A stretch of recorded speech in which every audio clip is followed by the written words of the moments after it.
डर एक एहसास में आपका स्वागत है। इस चैनल पर आपको सुनने को मिलती हैं डरावनी और सच्ची भूतिया कहानियाँ।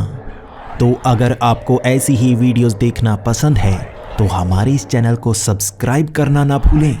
तो अब वीडियो शुरू करने से पहले आप सबसे एक रिक्वेस्ट, हमारा एक नया चैनल जिस पर आपको छोटी हॉरर वीडियोस देखने को मिलती हैं, उसका नाम है डरावनी रातें। उसका लिंक आपको हमारे चैनल पर मिल जाएगा। प्लीज़ उसे एक बार विज़िट ज़रूर करें और उसकी कहानियों को एंजॉय करें। हम इस चैनल पर बड़ी कहानियाँ आपके लिए लाते रहेंगे और उस चैनल पर आपको शॉर्ट वीडियोस मिलेंगी। तो एक बार उसे भी देखें और अगर आपको वो चैनल पसंद आए तो उसे सब्सक्राइब ज़रूर करें। तो अब बढ़ते हैं आज की कहानी की ओर।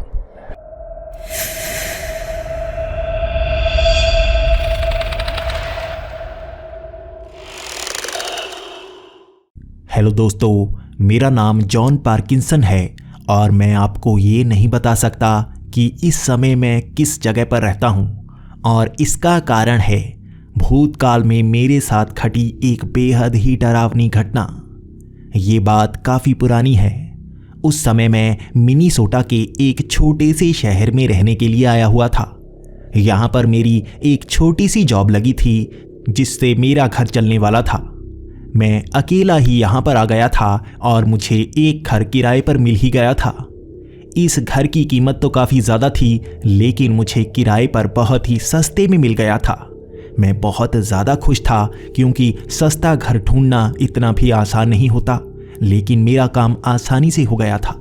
मैं वहाँ से काम पर जाता और सीधा घर को आ जाता, क्योंकि कुछ समय के लिए मुझे कंजूसी करनी पड़ती।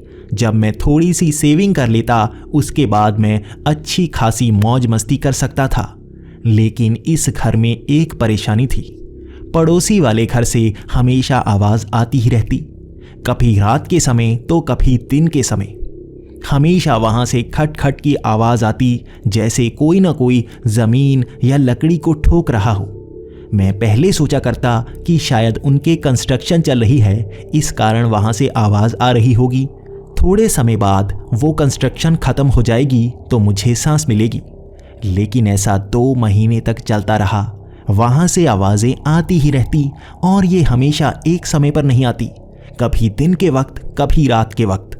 कभी कभी तो 4-5 दिन तक आवाज़ नहीं आती और उसके बाद फिर से आवाज़ आना शुरू हो जाती। मैं इससे परेशान हो गया था।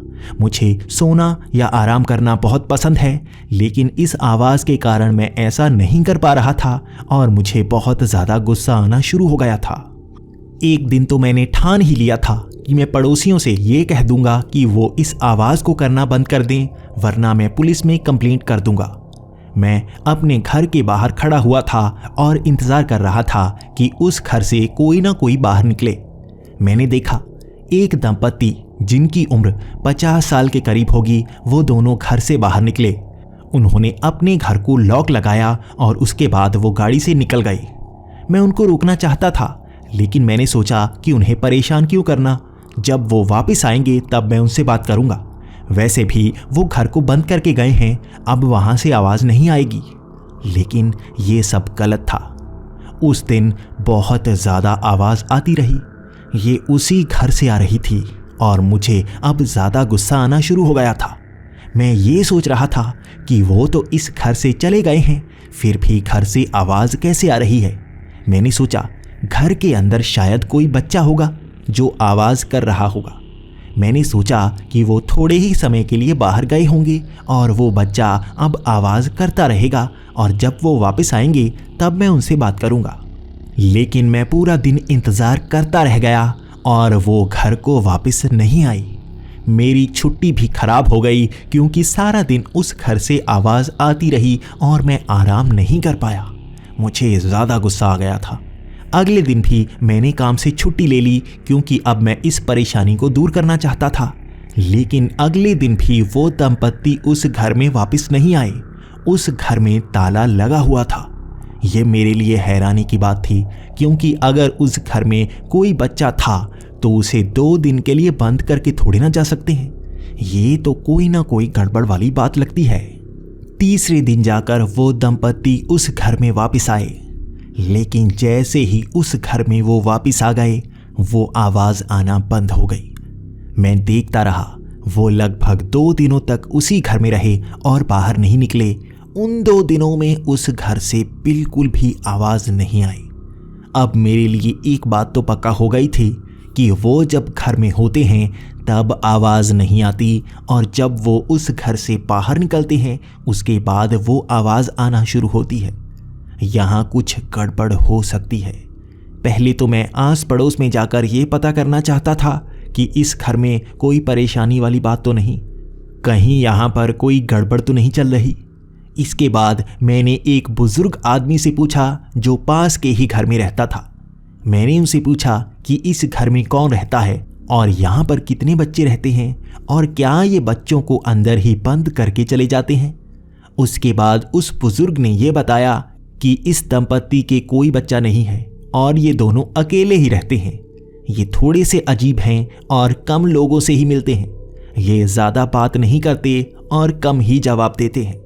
उसके बाद उस बुजुर्ग को भी ये नहीं पता था कि ये क्या करते हैं, कहाँ जाते हैं और इनके पास क्या क्या है। यानी कि उस बुजुर्ग को यहाँ पर रहते हुए 20 साल हो चुके थे और ये दंपत्ति भी लगभग 20 से 25 साल से यहाँ पर रह रहे थे, फिर भी उसे इनके बारे में ज़्यादा पता नहीं था। ये जैसे बहुत ही रहस्यमय तरीके से रह रहे थे और ज़्यादातर किसी से मिलते नहीं, और यहाँ से वो कहाँ जाते इसके बारे में भी किसी को पता नहीं था। मैंने और 2-3 पड़ोसियों से पूछा, उनको भी बस इतना ही पता था। इसके अगले दिन ही वो दंपत्ति फिर से गाड़ी लेके वहाँ से चले गए। मैंने खुद देखा, उन्होंने बाहर से दरवाज़ा बंद किया। पूरी खिड़कियों पर पर्दे लगे हुए थे, यानी कि घर को ऐसे बंद किया गया था कि कोई अंदर झांक ना सके। लेकिन उनके जाने के 1 घंटे बाद ही उस घर से फिर से आवाज़ आना शुरू हो गई।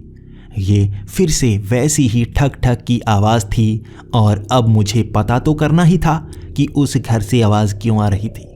पहले तो घर की खिड़कियों से मैंने अंदर झांकने की कोशिश की, लेकिन पर्दे इतने मोटे लगाए गए थे कि मैं अंदर देख नहीं पा रहा था। अंदर कोई भी रोशनी का सोर्स नहीं था, इसलिए दिखाई भी नहीं दे रहा था। लेकिन कभी कभी बीच में से ठक ठक की आवाज़ आती। मैं जैसे ही घर के ऊपर फट्टों पर चलने की कोशिश करता, वो आवाज़ बंद हो जाती। मैं जैसे ही बाहर दरवाजे पर गया, वो आवाज़ आना बंद हो गई। लगभग 1 घंटे तक आवाज़ नहीं आई। मैं वहाँ खड़ा ये सुनने की कोशिश कर रहा था कि आवाज़ कहाँ से आ रही है, लेकिन मैं जैसे ही वहाँ पर गया हूँगा, शायद आवाज़ आना पूरी तरह से बंद हो गई। अब मैं ये सोच रहा था कि क्या ये आवाज़ यहीं से आ रही है।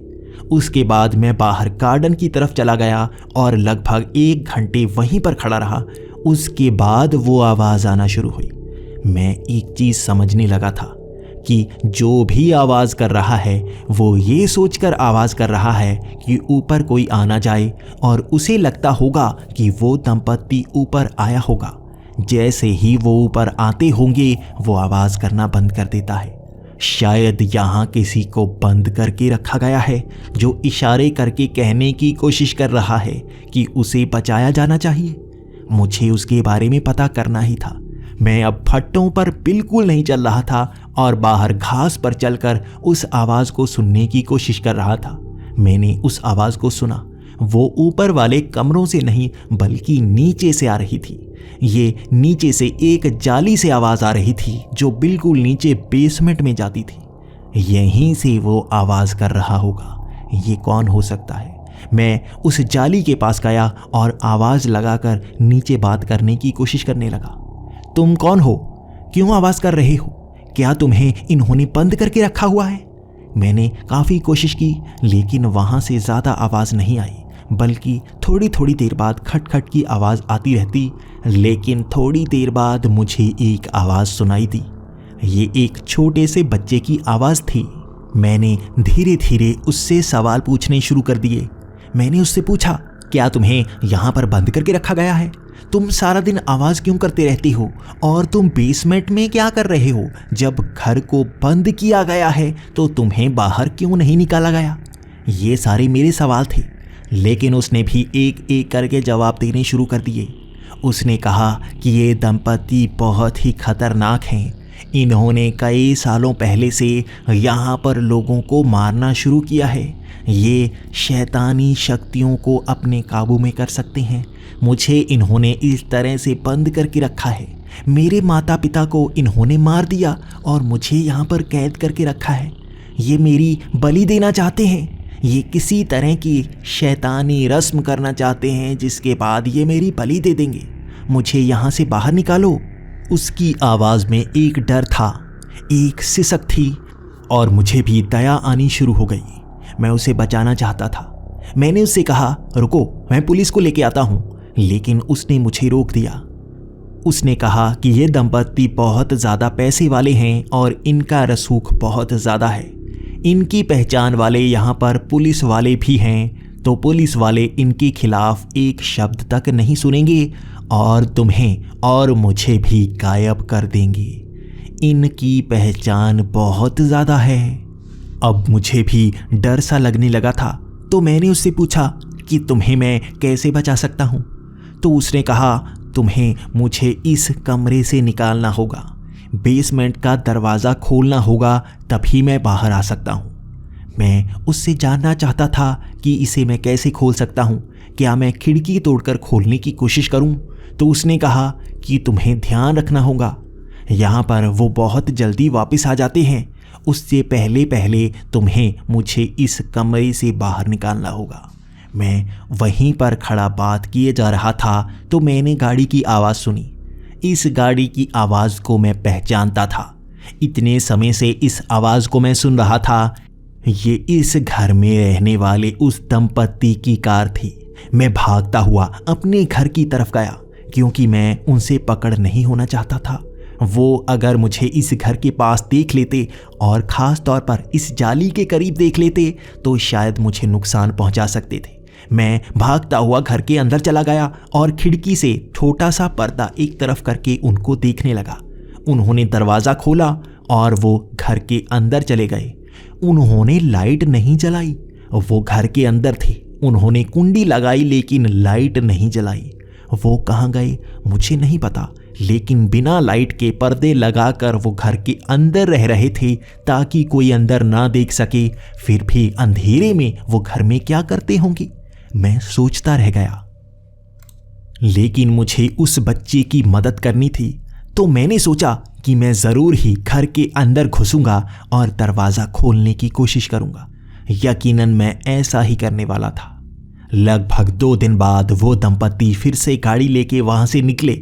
मैं फिर से उस जाली के पास गया और मैंने उस बच्चे से कहा कि मैं तुम्हें बाहर निकाल लूँगा। आज मैं घर के अंदर आने वाला हूँ और बेसमेंट का दरवाज़ा ढूंढकर मैं उस लॉक को खोल ही दूंगा। तुम्हें बाहर निकाल लूँगा। तुम यहाँ से भाग जाना, किसी को पता नहीं लगेगा। इसके बाद वो दंपति गाड़ी लेकर वहाँ से जैसे ही निकले, मैं घर के अंदर घुसने की कोशिश करने लगा, लेकिन चारों तरफ दरवाजे बंद थे। वहाँ खिड़कियों को भी बड़ी बुरी तरह से बंद किया गया था, जैसे उन्हें फंसाया गया था। लेकिन फिर भी मैंने एक रास्ता ढूंढ लिया घर के अंदर घुसने का। एक खिड़की साइड से थोड़ी सी खुली थी, जिसके पेंच खोलकर मैं घर के अंदर घुस सकता था। मैं किसी तरह से उस खिड़की को खोलकर अंदर घुस तो गया, लेकिन अंदर का नज़ारा बेहद ही अजीब था। वहाँ सिर्फ एक ही बेडरूम था और उसके सिवा हर कमरे में किताबें ही किताबें। टेबल पर भी किताबें पड़ी थी और अलमारी में भी किताबें ही। नीचे भी कागज़ के टुकड़े गिरे थे जो किताबों से फाड़ कर गिराए गए थे। आसपास हर जगह किताबें ही किताबें।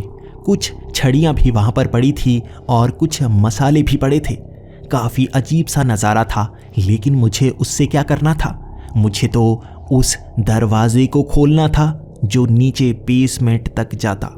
मैं उसे ढूंढता रहा, लेकिन वो मुझे मिल नहीं रहा था। लेकिन सीढ़ियों के नीचे एक छोटा सा दरवाज़ा था। मैंने उसे पहचान लिया। मैंने उसे खटखटाया तो नीचे से भी खटखटाने की आवाज़ आई। यकीनन इसी के नीचे वो बच्चा था। मैंने आवाज़ लगाई, लेकिन आवाज़ नीचे से नहीं आई। मैं समझ गया था वो दरवाज़ा काफ़ी नीचे तक जाता होगा। वहाँ से सिर्फ खटखटाने की आवाज़ ही बाहर आ सकती है। उस बच्चे की आवाज़ शायद यहाँ पर नहीं आती होगी। मुझे इस दरवाजे को खोलना होगा। लेकिन इस दरवाजे को जिस ताले से बंद किया गया था वो बहुत ज़्यादा बड़ा था। अगर मैं आरी से भी काटने की कोशिश करता शायद मेरा एक पूरा का पूरा दिन लग जाता। यहाँ पर बड़े से ताले को थोड़ा सा अंदर रखा गया था और थोड़ा सा बाहर रखा गया था। ये बड़ा ही अजीब सा ताला था और इसकी बहुत सारी चेन उस दरवाजे के पीछे की तरफ भी जाती थी। एक बहुत ही मोटी सी कुंडी थी जो इसके आगे लगी हुई थी। इसी के साथ फट्टों में कीलें भी ठोकी गई थी ताकि इस दरवाजे को खोला ना जा सके। मैं काफ़ी घबरा गया था क्योंकि इस दरवाजे को मैं कैसे खोल सकता हूँ। बिना चाबी के इस दरवाजे को शायद ही खोला जा सकता हो। मुझे अब उस बच्चे को बाहर निकालने में बहुत ज़्यादा मुश्किल होने वाली थी, लेकिन मैंने ठान लिया था चाहे जो हो जाए मैं इस दरवाजे को खोल कर ही रहूँगा। मैंने उन कीलों को थोड़ा सा ढीला कर लिया ताकि उस फट्टे को आसानी से निकाला जा सके। मैंने कीलों को बाहर निकाला और सारे फट्टे हटा दिए। मैंने उस कुंडी के पेच भी निकाल दिए ताकि उस कुंडी को आसानी से खोला जा सके।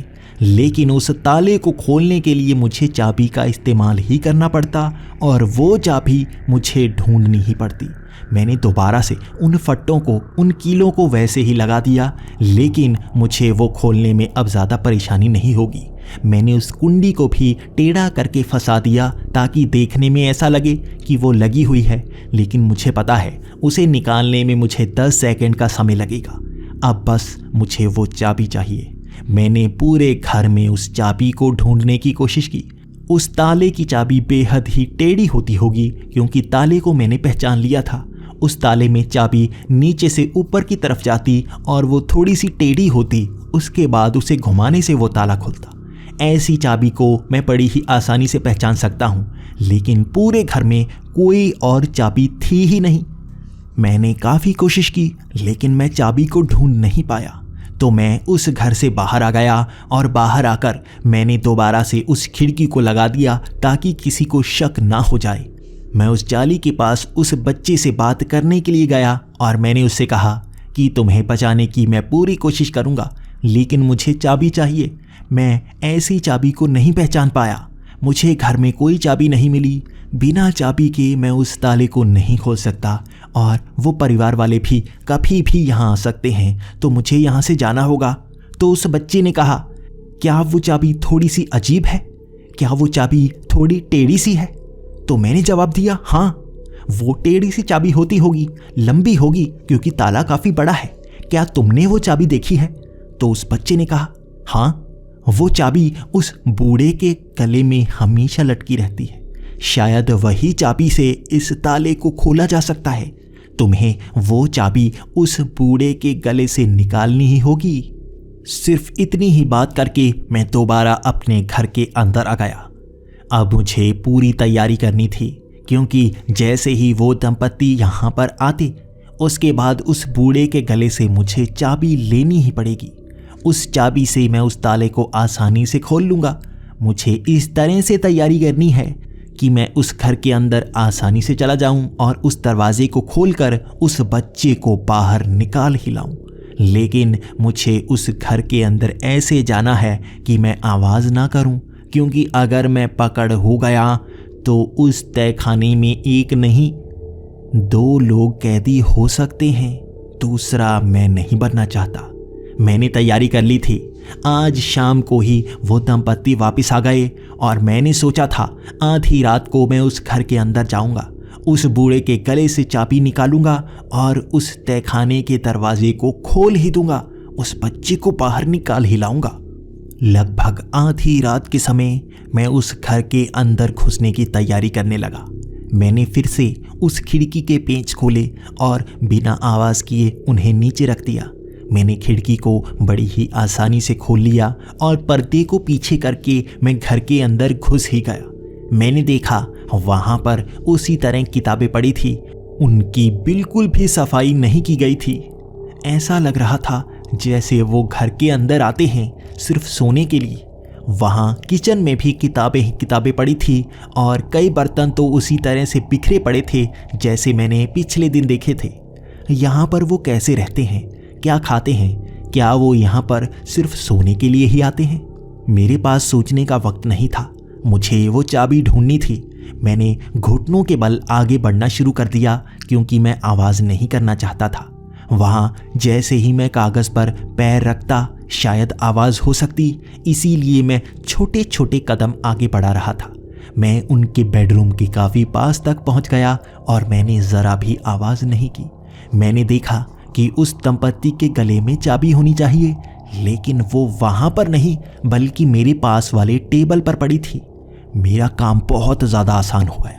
मैंने उस चाबी को पकड़ा और मैं फिर से उस दरवाजे की तरफ चलने लगा। धीरे धीरे ही सही मैं दरवाजे तक पहुंच गया। मैं आवाज़ नहीं करना चाहता था। मैंने उन छोटी छोटी कीलों को निकाला, मैंने उन फट्टों को निकाला, मैंने उस कुंडी को खोल ही दिया। अब भी वहाँ ज़रा आवाज़ नहीं हुई और मैंने धीरे से उस ताले को भी खोल ही दिया। मैंने जैसे ही उस ताले को खोला वो दरवाज़ा बड़ी आसानी से खुल गया। उसके बाद सीढ़ियाँ थीं जिससे मुझे नीचे जाना था। मैं उन सीढ़ियों से धीरे धीरे नीचे जाता रहा। मेरे पास बहुत सारे टूल्स थे।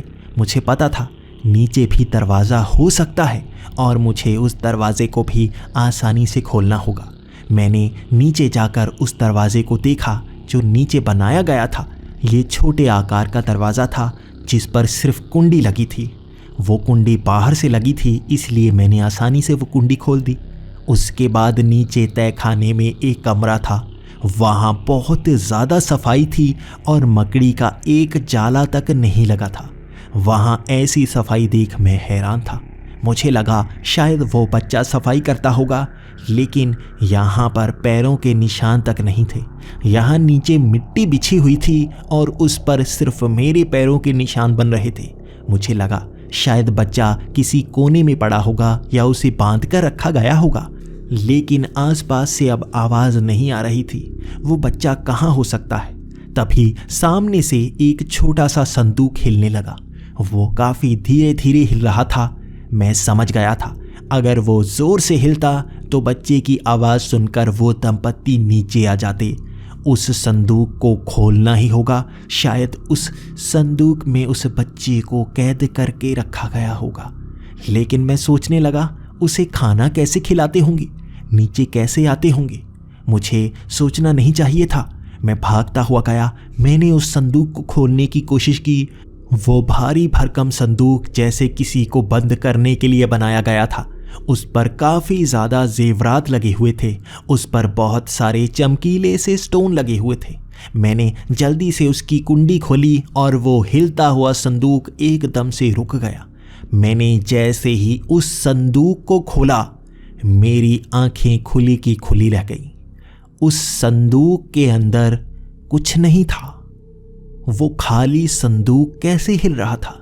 लेकिन उस संदूक को खोलते ही जैसे एक झटके से बाहर आवाज़ आना शुरू हो गई। ये बिजली की गर्जन थी।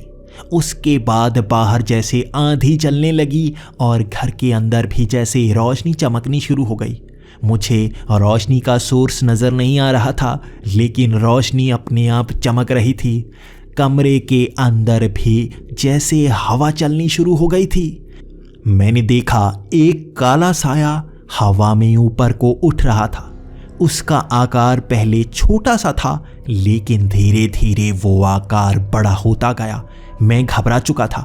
मैं तेज़ी से भागता हुआ उन सीढ़ियों से ऊपर की तरफ जाना शुरू हो गया, लेकिन मैं जैसे ही उस तहखाने से बाहर निकला, उस दरवाजे को मैंने खोला, जैसे वो काला साया मेरी छाती के ऊपर पहुंच गया था। मैंने उसकी आंखों में देखा। वो जैसे कपड़े का बना हुआ था। जैसे किसी कपड़े को हम जला देते हैं और उसकी राख हवा में उड़ती है, वैसा था वो जैसे भुरभुरा था। उसकी लाल सी आंखें वो मुझे ताके जा रही थी। वो मेरे सर के पास आ गया, लेकिन उसने मुझे छुआ तक नहीं। वो जैसे मेरी छाती के ऊपर मंडरा रहा था, लेकिन फिर भी मैं हिल नहीं पा रहा था। उसने अपना चेहरा मेरी आंखों के करीब किया और जैसे मेरी सांस खींचनी शुरू कर दी। मुझे बेहद दर्द हो रहा था। वो जैसे सांस खींच रहा था, वो जैसे मेरे अंदर से दम खींच रहा था। मेरी चीख तक नहीं निकल रही थी, लेकिन मैं फिर भी हाथ से फट्टों को जोर जोर से मारना शुरू हो गया। मैं बचना चाहता था। मैंने देखा वो बूढ़ा आदमी भागता हुआ मेरी तरफ आया। उसकी पत्नी भी उसी के साथ थी। उनके हाथ में एक किताब थी और वो किताब को खोलना शुरू हो गए। उसके बाद वो काला साया जैसे खिड़कियों को फाड़ता हुआ बाहर निकल गया। घर के एक तरफ छेद हो चुका था जिससे वो बाहर निकला और जैसे वहाँ एकदम शांति फिर गई। वो मेरे सामने खड़े मुझे ताके जा रहे थे। वो जैसे मुझसे जवाब चाहते थे और उनकी आंखें नम हो चुकी थी। मैं भी घबराया हुआ। मुझे समझ नहीं आ रही थी कि मैं उस पिशाच से डरूं या उस दंपत्ति से, लेकिन वो घुटनों पर आ गए थे। उनका मासूम सा चेहरा जैसे मुझसे जवाब पूछ रहा था। वो एक ही जवाब चाहते थे, क्यों? तुमने ऐसा क्यों किया? और मैंने भी उनसे कहा, क्या करता? तुमने भी एक बच्चे को कैद करके रखा था। वो मुझे आवाज़ें लगाया करता था। वो 2 महीने तक मुझसे बात करता रहा। उसने मुझे कितने संकेत दिए, तब जाकर मैं इसके पास आया और मुझे सुनाई दी उस बच्चे की आवाज़ जिसको तुमने कैद करके रखा था। मैंने उसे बचाने की कोशिश की, लेकिन नीचे तो कुछ और ही निकला।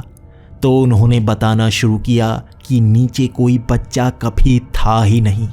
ये था दम पिशाच जिसे कैद करके रखा गया था।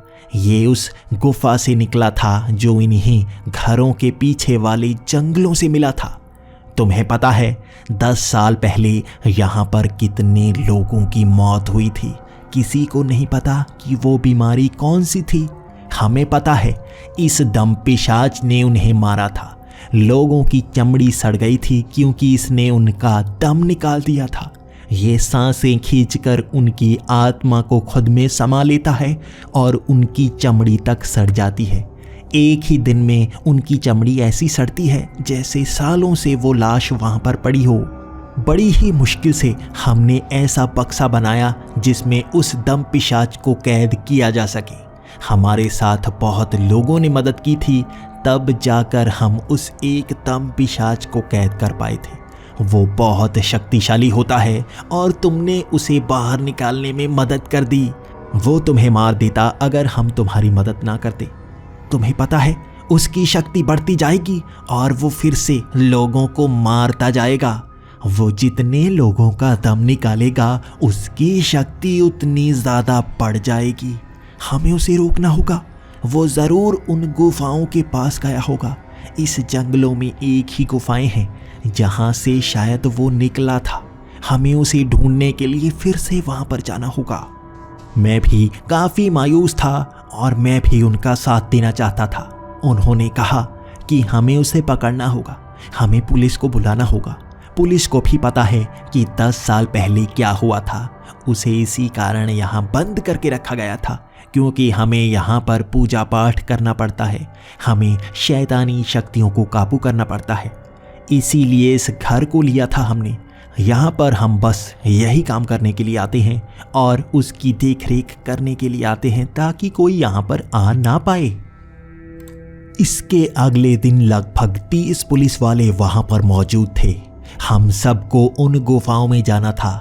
उन जंगलों की बिल्कुल बीचों बीच वो गुफा है और उसी के अंदर उस दम पिशाच को पकड़ा गया था। वो वहीं पर रहता होगा, शायद वो वहीं पर गया होगा। हमें दोबारा उसे पकड़ना ही होगा। हम उस बक्से को एक गाड़ी में रखकर उसी तरफ चल पड़े। हमें उस बक्से में उस दम पिशाच को कैद करना था। हम उस गुफा के पास पहुंच ही गए। ये बड़ी सी गुफा थी जो नीचे की तरफ जा रही थी। शायद यहाँ सुरंगें होंगी जो नीचे धरती के अंदर तक जाती होंगी। शायद वो यहीं पर होगा और आवाज़ों ने हमें पक्का भी बना दिया। ये वैसी ही बच्ची की आवाज़ें थी जो वो दम पिशाच किया करता था। नीचे से वैसी ही आवाज़ें आ रही थी, लेकिन ये आवाज़ें गूंज रही थी जैसे कई दम पिशाचों की आवाज़ हो। हम सब धीरे धीरे उसके नीचे जाना शुरू हो गए। ये काफ़ी संकरी सी गुफाएं थी और जैसे जैसे हम नीचे जाते गए वो आवाज़ें बढ़ती गई। नीचे से उस दम पिशाच की आवाज़ आ रही थी। हमें बताया गया था कि अगर वो दम पिशाच हमारे पास पहुंच आए तो हमें इन मंत्रों का इस्तेमाल करना है। हमारे हाथ में एक किताब होनी चाहिए, उस किताब से ही हम उस दम पिशाच को रोक सकते हैं। उन मंत्रों, उन किताबों से ही उसे वश में किया जा सकता है। हम धीरे धीरे नीचे जाना शुरू हो गए और नीचे जाकर गुफा का खुला हिस्सा आया और उस खुले हिस्से को बयान नहीं किया जा सकता। ये विशाल सा हिस्सा था जिसके सामने वो दम पिशाच मंडरा रहा था। हम हाथ में किताबें लिए उसे अपने वश में करने की कोशिश कर रहे थे, लेकिन वो बहुत ही दमदार हो चुका था। वो जैसे एक एक करके हम सबके करीब आता और सांस खींचने की कोशिश करता। जिसकी भी वो सांस खींचता उसके जैसे पैर डगमगाने शुरू हो जाते, वो नीचे गिर जाता और इतनी देर में वो दम पिशाच दूसरे पर हमला कर देता। वो किसी को भी छूता नहीं, सिर्फ सांसों से सांसें मिलाकर खींचने की कोशिश करता और जैसे दम निकाल देता। मुझे 2 बार वो एहसास हुआ। हम वहाँ 35 लोग थे और फिर भी उसका मुकाबला नहीं कर पा रहे थे। फिर भी हमें बक्से के अंदर उसे कैद तो करना ही था। वो कमज़ोर पड़ना शुरू हो गया जैसे ही हमने मंत्रों का इस्तेमाल शुरू किया, लेकिन उसके बाद जैसे ही हमने उसे बक्से में बंद करने की कोशिश की, जैसे उसने बक्से को तोड़ना शुरू कर दिया। वो बक्से की धज्जियाँ उड़ा चुका था और अब हमें समझ नहीं आ रही थी कि उसे कैद कैसे करें। एक टूटे हुए बक्से में उसे कैद कैसे किया जा सकता है, हम समझ नहीं पा रहे थे। लेकिन तभी हमने देखा आगे एक पानी का झरना बना हुआ था। जैसे पानी ऊपर से नीचे गिर रहा था और एक दीवार बना रहा था जिसके दोनों तरफ बक्से लगे हुए थे। वहां पर नीचे से जैसे धुआं उठ रहा था, ऊपर से पानी गिर रहा था। बहुत ही अजीब सा माहौल था। लेकिन उस पानी के पार जो हमने देखा उसने हम सबके होश उड़ा दिए। उस पानी के पिछली तरफ 50 से लेकर 100 तक दम पिशाच थे जो हवा में मंडरा रहे थे। वो बार बार पानी से टकरा रहे थे और पानी के छींटे इस तरफ गिर रहे थे, लेकिन जैसे वो इस पानी के बंधन को पार नहीं कर पा रहे थे। हम डर रहे थे कहीं वो इस तरफ ना आ जाएं। तो उस बूढ़े आदमी ने इतना ही कहा, यहाँ शायद दूसरी दुनिया का रास्ता है, दूसरी दुनिया से वो यहाँ आ सकते हैं। शायद इस पानी ने उन्हें रोक रखा होगा। हमें ज़्यादा नहीं पता, हमें बस इस पिशाच को काबू में करना है। हमें एक ही तरकीब समझ में आ रही थी, जो बक्से वहाँ पानी के दोनों तरफ लगे थे उसमें से एक में उसे बंद करना होगा। हमने काफ़ी मेहनत की और इसमें कामयाबी हमें मिल ही गई। हमने किसी तरह से उसे उस बक्से में बंद कर दिया और उसके बाद उसकी कुंडी लगाई गई और उस पर किताब भी रख दी गई। वो अंदर बंद था। हम खुश थे, आखिर हमने उसे काबू कर लिया। वहाँ कई पिशाचों का झुंड जो पानी को पार करने की कोशिश कर रहा था, लेकिन हमें पता था वो इस बंधन को पार नहीं कर सकता। हमें नहीं पता वो बंधन कैसे बना, वो धुएं से बना या ऊपर से गिरने वाले पानी से बना, लेकिन वो दूसरी दुनिया का बंधन पार नहीं कर पा रहे थे। शायद ये सिर्फ इसी ने किया था, लेकिन कैसे, ये हमें नहीं पता था। हमने बस उसे कैद कर लिया। हमारे लिए यही खुशी की बात थी। उसके बाद वहाँ शांति का माहौल बन गया और वहाँ से जाने की तैयारियां शुरू होने लगी। मैं सबसे पहले वहाँ से निकलना चाहता था क्योंकि पुलिस वाले वहीं पर रुकना चाहते थे। वो कह रहे थे कि यहाँ पूरी चेकिंग होगी, उसके बाद इस बक्से को फिर से उस घर के अंदर रख दिया जाएगा और उसके बाद उसे हमेशा के लिए बंद कर दिया जाएगा। इस बार ऐसी सिक्योरिटी बनाएंगे कि कोई उस घर के अंदर नहीं आ पाएगा। लेकिन उस बक्से से उस दम पिशाच के हंसने की आवाज़ें आ रही थी। मैं समझ नहीं पा रहा था वो इतना खुश क्यों है, क्यों इतना खुश था वो, क्या कारण हो सकता है। लेकिन वो हंसता गया। उस बूढ़े आदमी ने भी कहा, शायद ये हार चुका है और कुछ कर नहीं सकता, लेकिन मुझे अजीब सा एहसास हो रहा था। वो हंसता गया और उसके बाद उसने मेरा नाम लेकर यही कहा, धन्यवाद, तुमने मेरी मदद कर दी। जो मैं नहीं कर पाया वो तुमने कर दिया। मैं वहीं खड़ा ये सोच रहा था कि क्या मदद की मैंने उसकी। मैंने ऐसा क्या किया जिससे उसको फ़ायदा हुआ। मैं लगभग 15 मिनट वहाँ पर खड़ा सोचता रहा और बस उसकी हंसने की आवाज़ें सुनाई देती रही। उसके बाद मैं बाहर आ गया। मुझे वहाँ से दूर भेज दिया गया। मैंने भी उस घर से सारा सामान इकट्ठा किया और मैंने मिनीसोटा को ही छोड़ दिया। मैं न्यूयॉर्क में आ गया। मुझे नहीं पता कि वहाँ पर बाद में क्या हुआ, लेकिन 1 महीने बाद एक अखबार में ये खबर आई कि वहाँ पर कई लाशें मिली। लगभग 30 पुलिस वाले, और उस दंपति को तो मैंने भी पहचान लिया। वहाँ पर क्या हुआ मैं समझ नहीं पाया। क्या वो पिशाच बाहर निकल आया और क्या एक पिशाच ने इतने लोगों को मार दिया? ये कैसे हो सकता है? लेकिन उसके बाद एक चिट्ठी जो मुझे मिली उसने मुझे बहुत ज़्यादा डरा दिया। उस चिट्ठी में लिखा था कि तुम्हें पता है कि उस जगह बंधन किस चीज़ का था? वो पानी का बंधन नहीं था, ना धुएं का बंधन था। वो इन बक्सों का बंधन था जो दोनों तरफ लगाए गए थे। ये एक दरवाज़ा बनाया गया था जिसे बंद रखा गया था। अगर एक भी बक्सा वहाँ से हटता तो वो दरवाज़ा खुल जाता और सब दम पिशाच इस दुनिया में आ जाते। हमने बहुत कोशिश की उसे हटाने की, हम उसे छू नहीं सकते। उसे इंसानों को ही छूना होता है, और मुझे वहाँ बंद करके तुमने मेरी मदद कर दी। हमारा सारा काम तो तुमने ही कर दिया। अब हम इस दुनिया में आ चुके हैं और इसका एहसास सबको होगा ही। तुम्हारा एड्रेस भी हमें पता है, तो तुमसे मिलने भी ज़रूर आएंगे। इंतज़ार करना हमारा। मुझे इस चिट्ठी ने इतना डरा दिया कि मैंने न्यूयॉर्क भी छोड़ दिया और वो देश भी छोड़ दिया।